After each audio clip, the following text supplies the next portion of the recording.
हमारे संवाददाता अशरफ वानी इस खबर पर ज्यादा जानकारी के साथ जुड़ गए हैं।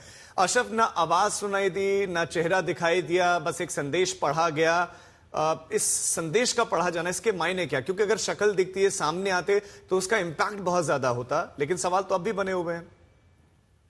राजीव, दरअसल इसके पीछे सुरक्षा कारण है और जो हमारी भी बात हुई जानकारों से ईरान में, उनका ये कहना है कि जिस अंदाज से खासतौर से इजराइल लीडरशिप के पीछे लगा हुआ है ईरान में अली खमेनी की हत्या के बाद, उस बीच जो है सुरक्षा के कारण ये फैसला लिया गया है। ना ही ऑडियो संदेश जो है सुप्रीम लीडर ईरान के देंगे और ना ही अपनी तस्वीर जो है जारी करेंगे। दूसरी महत्वपूर्ण बात जो है, आज 14वां दिन है इस युद्ध का और अगर अपडेट दें हम अपने दर्शकों को, बहुत भीषण अब ये युद्ध जो है शक्ल लेता जा रहा है। ईरान की बात करें तो ईरान में जो है अब 30 लाख से भी ज्यादा लोग विस्थापित हुए हैं। वहां पर बीती रात लगातार इजराइल की तरफ से बमबारी जारी रही और बहुत सारे जो रिहायशी इलाके हैं वो तबाह और बर्बाद हो चुके हैं। दूसरी खबर अगर हम उसके पड़ोसी देश इराक की ले लेंगे, इराक में जो स्थिरता आई थी पिछले कुछ सालों के दौरान, वो पूरी तरह से वहां पर बिगड़ती जा रही है। वहां की सरकार पर अब खतरा मंडरा रहा है क्योंकि वहां पर जो शिया मलेशिया है उसने अपने हमलों में खासतौर से अमेरिकी इंटरेस्ट्स को लेकर तेजी लाई है। उसी बीच ईरान का एक रिफ्यूलिंग जो प्लेन है वो क्रैश हो गया है, अमेरिका ने उसकी पुष्टि की है। उसमें 6 क्रू मेंबर्स हैं जिनके बारे में अभी कुछ पता नहीं है। फ्रेंच फोर्सेस का एक जो है एक अफसर मारा गया है, वो भी इराक में ही। उसके आगे अगर आप लेबनान जाएंगे तो लेबनान में हाहाकार मचा है। मरने वालों की संख्या 680 हो गई है और घायलों की तादाद जो है वो 1800 को पार कर गई है जहां पर मैं खड़ा हूं।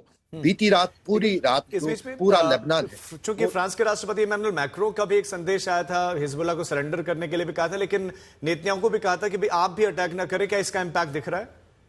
बिल्कुल नहीं दिख रहा है और दरअसल जो रणनीति है वो बिल्कुल बदल दी है इजराइल ने लेबनान को लेकर।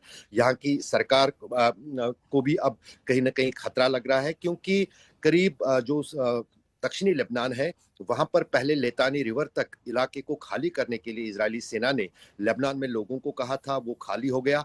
अब लेतानी रिवर के इस तरफ जो इलाका है वहां पर भी 15 किलोमीटर तक जो है इजरायली सेना की तरफ से लोगों को कहा गया है कि वो घर बार छोड़ के उस इलाके को खाली करें। यानी अगर हम कहें कि 10% जो लेबनान की जमीन है उस पर पूरी तरह से गिरफ्त जो है इजराइल की है। लेकिन हिजबुल्लाह और ईरान भी इजराइल पर हमलों में कोई कमी नहीं ला रही है। अशरफ हमारे साथ बने रहे, आपके पास लौटने एक बड़ी खबर इस समय मिल रही है। मुश्तबा खामने पर अमेरिकी राष्ट्रपति डोनाल्ड ट्रंप की टिप्पणी आई है। जिंदा तो है लेकिन जख्मी है।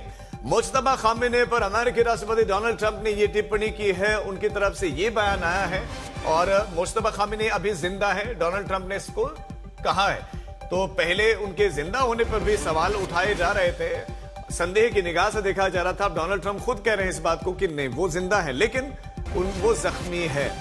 मुश्तबा खामनी अभी जिंदा है। अमेरिकी राष्ट्रपति डोनाल्ड ट्रंप ने कहा। मुश्तबा खामनी का एक संदेश आया, ऑडियो और वीडियो उसमें नहीं है। उसके पीछे की वजह एक्सपर्ट बता रहे हैं कि सुरक्षा है और सुरक्षा खतरे को देखते हुए ये सिर्फ संदेश पढ़वाया गया, कोई ऑडियो मैसेज या कोई वीडियो संदेश नहीं था।